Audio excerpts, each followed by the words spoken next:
হরে কৃষ্ণ। তো ভগবদ গীতার চতুর্থ অধ্যায় 11 নম্বর শ্লোক কৃষ্ণ বলছেন যে যথামম প্রপদন্তে তাম তথৈব ভজামি অহম মম বর্থানুবর্তন্তে মনুষ্য পার্থ সর্বসম। অর্থাৎ যে বা যারা যেভাবে আরাধনা করছে কৃষ্ণ তাদেরকে সেভাবে পুরস্কৃত করছে। তো এইটুকু বোঝা গেল যে যারা যেভাবে আরাধনা করছে তাদেরকে সেইভাবে পুরস্কৃত করছে। যে যারা যোগী তাদের একটা লক্ষ্য, যারা জ্ঞানী তাদের একরকম লক্ষ্য, আবার যারা ভক্ত তাদের আরেক রকম লক্ষ্য, তাই না? সেজন্য এখানে বলা হচ্ছে যে Krishna rewards everyone according to their surrender. যে যেভাবে আত্মসমর্পণ করবে কৃষ্ণ তাদেরকে সেভাবে পুরস্কৃত করবে। তো তিন প্রকারের পারমার্থিক ব্যক্তি রয়েছে। Three kinds of spiritual candidates, three levels of their realization about is absolute truth. তো তিন ধরনের পরমার্থবাদী রয়েছে যাদের পরম তত্ত্ব সম্বন্ধে তিন স্তরের ধারণা রয়েছে। প্রথম হচ্ছে যারা ভক্ত। যারা ভক্ত তাদের কাছে পরম সত্য হচ্ছে ভগবান। পরম সত্যকে তারা ভগবান রূপে জানে। দ্বিতীয় স্তরের হচ্ছে যোগী। যোগীরা পরম সত্যকে পরমাত্মা রূপে জানে। তারা মনে করে পরম সত্য অ্যাবসলিউট ট্রুথ হচ্ছে পরমাত্মা। আর যারা হচ্ছে জ্ঞানী, যারা জ্ঞানী তাদের কাছে পরম সত্য হচ্ছে ব্রহ্ম। বুঝা গেল? তো এইভাবে three types of spiritual candidates, তিন ধরনের পরমার্থবাদী রয়েছে যাদের কাছে একই পরম তত্ত্ব, ব্রহ্মেতি পরমাত্মেতি ভগবান ইতি সত্য। শ্রীমদ্ ভাগবতমে শিল সুখদেব গোস্বামী বলছেন যে একই পরম সত্য তিন ভাবে তাদের কাছে প্রতীয়মান হয়, তাই না? তো এখন প্রথম লাইনটা তো বুঝতে পারলাম যে যথামম প্রবদন্তে তাম তথৈব ভজম। যে যারা যেভাবে আরাধনা করছে তাদের কাছে ভগবান তাদের বাসনা অনুসারে তিনি নিজেকে প্রকাশ করছেন। যারা ভক্ত, ভগবান পরম সত্যকে ভগবান রূপে জানে, তো ভগবান তার নিজের স্বরূপ সচ্চিদানন্দের স্বরূপ তাদের কাছে প্রকাশ করছে। আর যারা যোগী, যাদের লক্ষ্য হচ্ছে পরমাত্মাকে দর্শন করা, তো ভগবান তাদের কাছে নিজের পরমাত্মা স্বরূপ প্রকাশ করছেন।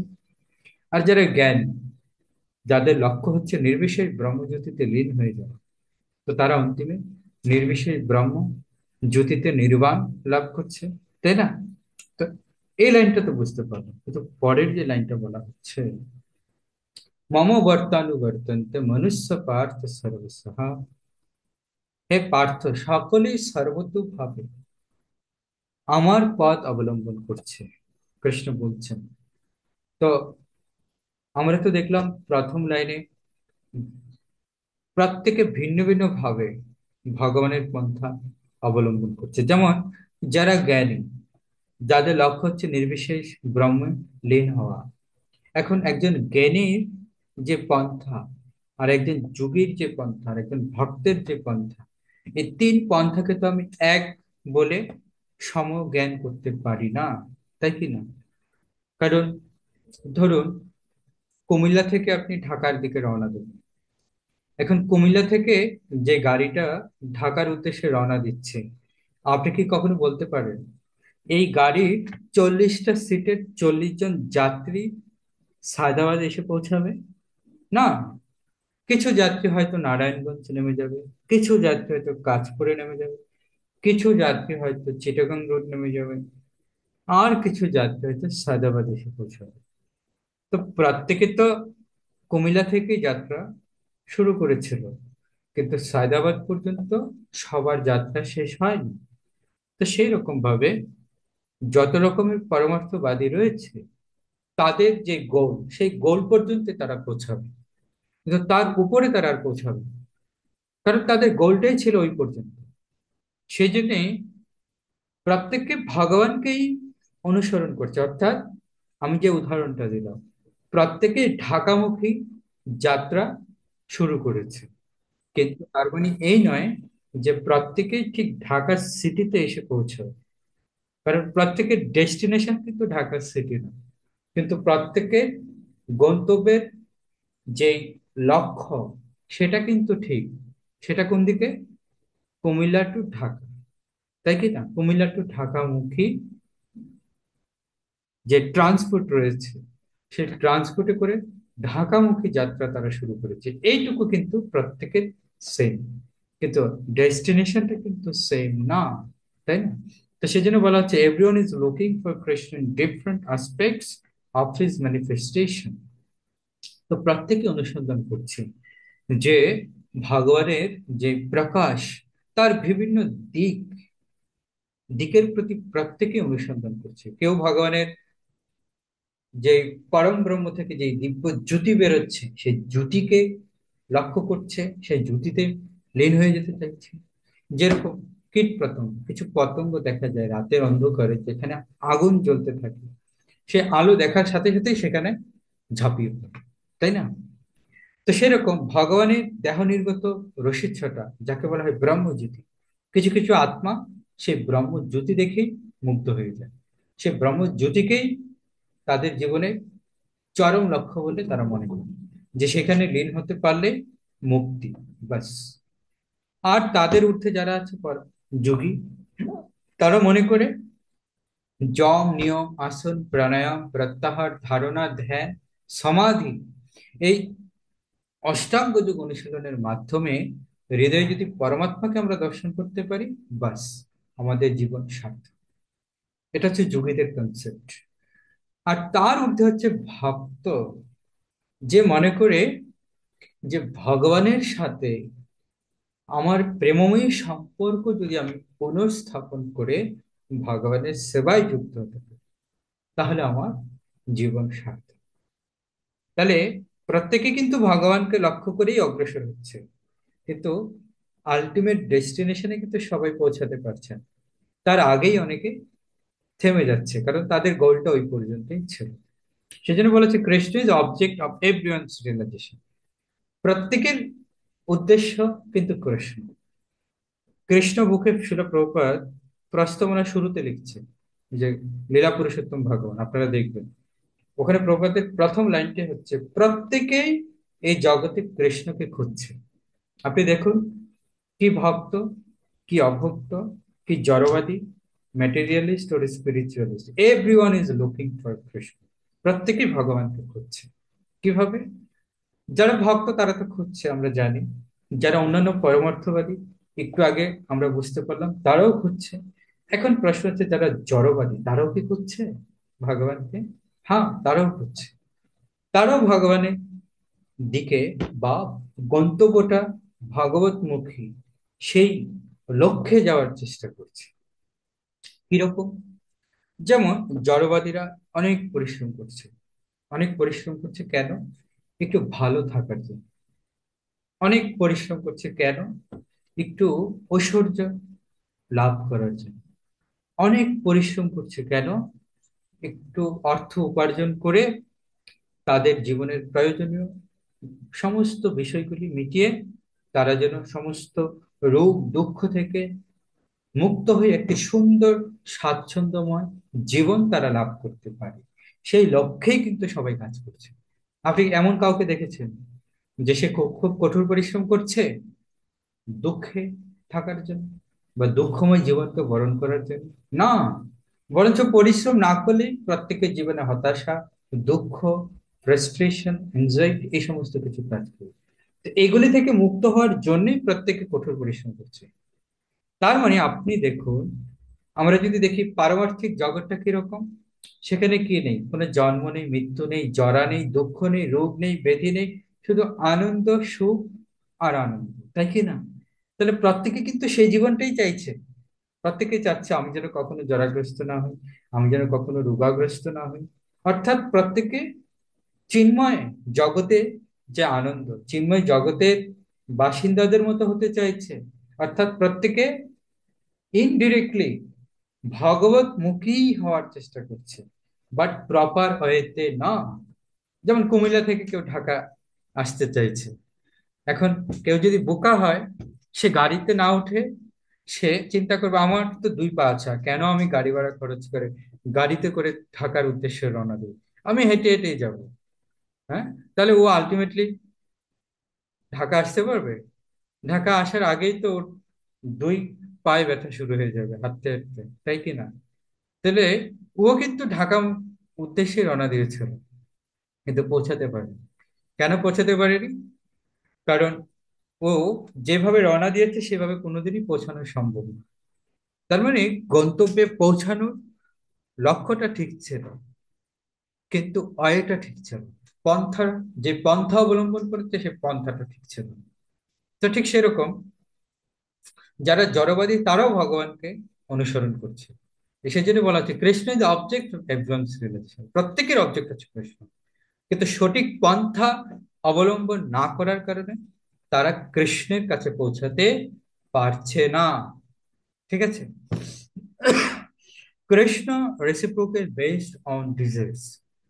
তা এখন আমাদের বাসনা অনুসারে কৃষ্ণ কি করবে? আমাদের সাথে বিনিময় করবে, রেসিপ্রোকেট করবে, বিনিময় করবে।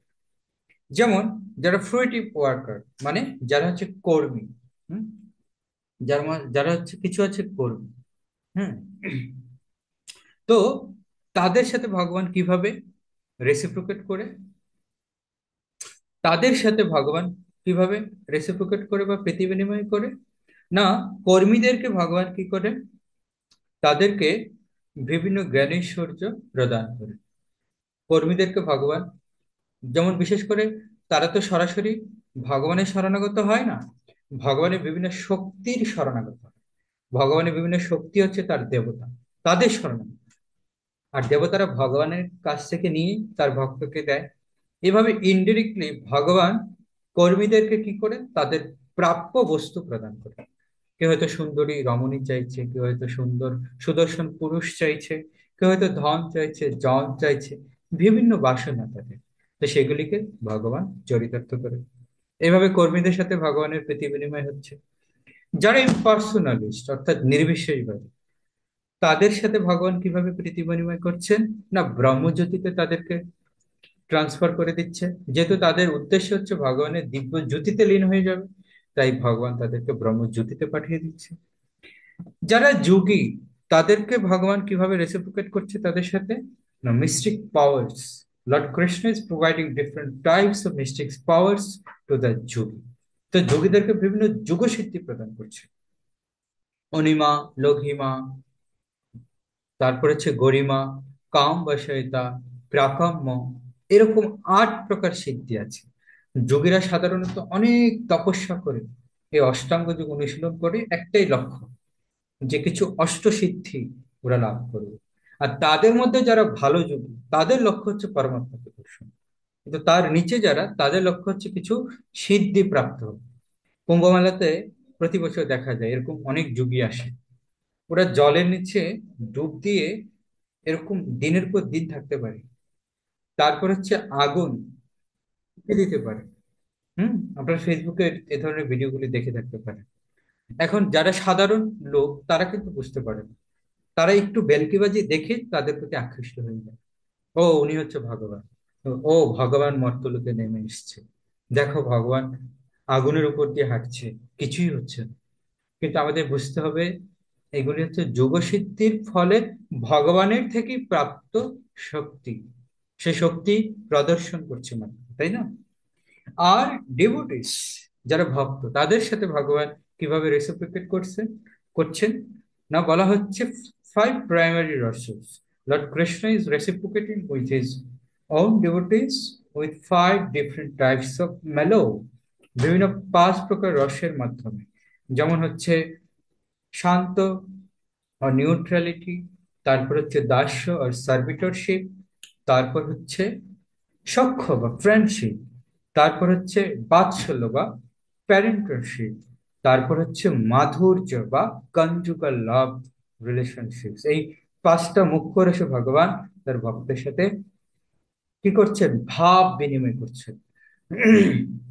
এবং এই 5 প্রকার ভক্তের মধ্যে সর্বোচ্চ স্তরে যারা আছে তারা হচ্ছে মাধুর্য স্তর।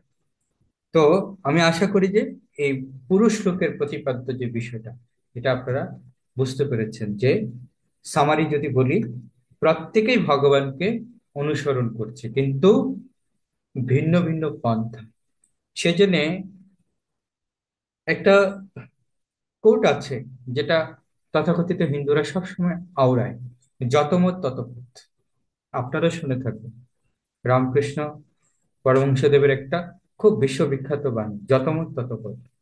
যে অসুবিধা নেই, যে মতের হও, যে পথের হও, কোনো অসুবিধা নেই, সেখান থেকে তুমি ভগবানের কাছে পৌঁছাতে পারো। আসলে এটা ঠিক নয়। যত মত তত পথ, ততটা পথ হবে, কিন্তু আলটিমেট গোল কিন্তু সেম হবে না। কিন্তু সবাই বোঝাতে চাচ্ছে যত মত তত পথ, যেই পথের হও, যেই মতের হও, এক জায়গায় গিয়ে পৌঁছাবে। কিন্তু সেটা বাস্তবিক পক্ষে কখনোই সম্ভব না। কারণ আমি যদি রিক্সাতে উঠি, কেউ যদি রিক্সায় উঠে কুমিল্লা থেকে ঢাকা যাওয়ার চেষ্টা করে, কেউ যদি পায়ে হেঁটে ঢাকা যাওয়ার চেষ্টা করে, আর কেউ যদি বাসে করে ঢাকা যাওয়ার চেষ্টা করে, তিনজনের লক্ষ্য যদিও সেম, কিন্তু ডেস্টিনেশনে তো সেম সময় সবাই পৌঁছাতে পারবে, তাই কি না? কিন্তু আমি যদি বলি যে কোনো ট্রান্সপোর্টই হোক না কেন, যে কোনো ট্রান্সপোর্ট নাও, তুমি রাইট টাইমে ঢাকা পৌঁছে যাবে, তাহলে এটা কি সত্য? এটা কখনোই সত্য না। তো সেজন্য আমাদের আচার্যরা বলছেন যে যত মত তত পথ, তত ডেস্টিনেশন, তত গন্তব্য। এটা আমাদের বুঝতে হবে। আপনি যে পথের হন, যেই মতের হন, আপনার ডেস্টিনেশন সেই পথের হন। এক এক পথে কখনো আপনি আসতে পারবেন, এক জায়গায় কখনো রাইট টাইমে আসতে পারবেন। সেই জন্য কৃষ্ণ কি বলছেন? সেই জন্য কৃষ্ণ বলছেন সর্বধর্মান পরিত্যাজ্য, তথাকথিত সমস্ত মত পথ সব ছেড়ে দাও, একটা মাত্র পথ, মাম একম শরণম ব্রজ। কৃষ্ণ তো চাইলে বলতে পারতেন যে মাম বহুনাম শরণম ব্রজ, যে বহুভাবে বহু পন্থায় আমার শরণ গ্রহণ করো, দিন শেষে আমার কাছে পৌঁছাবে। কৃষ্ণ তো এটা বলতে পারতেন, কিন্তু কৃষ্ণ কি বললেন? মাম একম, একটা মাত্র পথ, একটাই রাস্তা আছে। সব রাস্তায় আমার কাছে আসা যাবে না। হয়তো কাছাকাছি আসবে, হয়তো কুমিল্লা থেকে গৌরীপুর, কুমিল্লা থেকে যাত্রাবাড়ি, কিন্তু ঢাকায় পৌঁছাতে পারবে। সেই জন্য আমার কাছে আসতে হলে একটা মাত্র পন্থা আছে, সেটা কি? না ভক্তা মাম অভিজানাতি, জবান যস্মি তত্ত্বতা। একমাত্র ভক্তির মাধ্যমে শুধু আমার কাছে পৌঁছাতে পারবে, আর অন্য কোনো পন্থা নেই। তো আশা করি আপনারা এই বিষয়টা খুব ভালোভাবে বুঝতে পেরেছেন। তো এই বিষয়টাই কিন্তু অন্যদের কাছে আপনাদেরকে প্রচার করতে হবে। অনেক লোক জানে না, এই পরম সত্যটা জানে না। যারা তথাকথিত হিন্দুবাদী আছে, তারা সবাই এটাকে আওড়ায়, এই শ্লোকটা রেফারেন্স দেয়। এই যে দেখো, কৃষ্ণ বলছে এই যে যে যথমাম প্রবদন্তে তাম সতরূপ ভজামহ, যে যেভাবে ভক্তি করবে কৃষ্ণ তাদেরকে পুরস্কৃত করবে। আরে বাবা, পুরস্কারটা কি রকম হবে সেটা তো বুঝতে হবে। একটা ক্লাসে ফার্স্ট সেকেন্ড থার্ড স্টুডেন্ট আছে, কিন্তু সবাইকে তো টিচার সেম পুরস্কার দিবে না, তাই? যে ফার্স্ট হয়েছে তার পুরস্কারটা আলাদা হবে, যে সেকেন্ড হয়েছে তার পুরস্কার আলাদা, যে থার্ড হয়েছে তার পুরস্কার আলাদা, ইভেন যে ফেল করেছে তার পুরস্কার আলাদা হবে। পিটুনি। তাহলে সবার পুরস্কার তো সেম হবে না, তাই? তো যারা বুদ্ধিমান তারা সেটা বুঝতে পারে। সেই জন্য আমাদের দায়িত্বটা সবাইকে বোঝানো, তাই না? ধন্যবাদ আপনাদের সবাইকে। আজকের এই শ্লোকের উপর যদি আপনাদের কোনো মন্তব্য থাকে, কোনো প্রশ্ন থাকে, আপনারা জিজ্ঞাসা করতে পারেন। Is there any questions or any comment on regards of today's discussion? So you may unmute yourselves and ask me question. Hare Krishna. কোনো কৃষ্ণ question? প্রভু প্রণাম। হ্যাঁ, হরে বল। প্রভু, এই যে বলছেন যে যত মত তত পথ, এটা আসলে আমরা সবাই এই কথায় অভ্যস্ত। তো আমরা এটাই বিশ্বাস করতাম যে যে যেভাবে যে কোনো ভাবেই আমরা এগিয়ে যাই, আমাদের লক্ষ্য এক এক জায়গায় আমরা গিয়ে পৌঁছাবো, এই পৌঁছাবে। দৃঢ়তায় ছিল। তো কিন্তু প্রভু, আপনি এক জায়গায় তো কোনোদিন পৌঁছাবেন না, কারণ ভিন্ন ভিন্ন পন্থায় এক জায়গায় পৌঁছানো সম্ভব নয়, তাই না? ভিন্ন ভিন্ন পন্থায় এক জায়গায় পৌঁছানো সম্ভব নয়। যেমন আপনার বাড়ি হচ্ছে ঠাকুরপাড়াতে, তো ঢাকা থেকে 5 জন ভক্ত রওনা দিয়েছে, এই চলো কুমিল্লাতে গেলেই মাতাজি বাসায় পৌঁছে যাবে। কিন্তু আপনার বাসায় কুমিল্লা গেলেও পৌঁছাতে পারবে না যতক্ষণ আপনার সাথে যোগাযোগ কেউ না করবে। যে আপনার বাসাটা একজাক্ট লোকেশনটা কোথায়, যে আপনার সাথে যোগাযোগ করবে সেই আপনার বাসায় পৌঁছাবে। তা নাহলে কুমিল্লাতে গেলেও আপনার বাসায় পৌঁছাতে পারবে।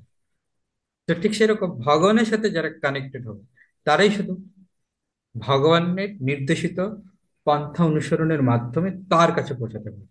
তা নাহলে কৃষ্ণ ডিরেক্টলি বলে দিয়েছেন, দেবানুদেব যাজু, যারা দেবতার আরাধনা করে দেবলোক যাবে, পিতৃনিয়ান্তি পিতৃব্রতা, পিতৃলোকের পিতৃপুরুষের আরাধনা করে পিতৃপুরুষ পিতৃলোকে যাবে। ভূতানিয়ান্তি ভূতে যা, যারা স্পিরিটের আরাধনা করে ভূত প্রেত, তারা ভূতলোক যাবে। বাট মজ্জাজনপি মাম, কিন্তু একমাত্র আমাকে আরাধনা করলেই আমার কাছে আসতে হবে। আমি 10 ঘাটে জল খেলেই এক জায়গায় চলে যাব, এটা ঠিক নয়। এই জিনিসটা আমাদেরকে শিল প্রভুপাদ আমাদেরকে কৃপা করে ক্লিয়ার করেছেন। তার আগে এটা লোকেরা জানতো না। তো সেই জন্য আমাদেরকে এটা বোঝাতে হবে, তাই না? আপনারা দেখুন, মানুষ কত অন্ধ। আপনাদের তো মনে আছে গত বছর, হ্যাঁ, গত বছর আমাদের ইসকনে আহ প্রভুটার নাম কি যেন ভুলে গেলাম, একজন ব্রহ্মচারী। তো উনি এই শ্লোকটার উপর এক্সপ্লেনেশন করেছেন।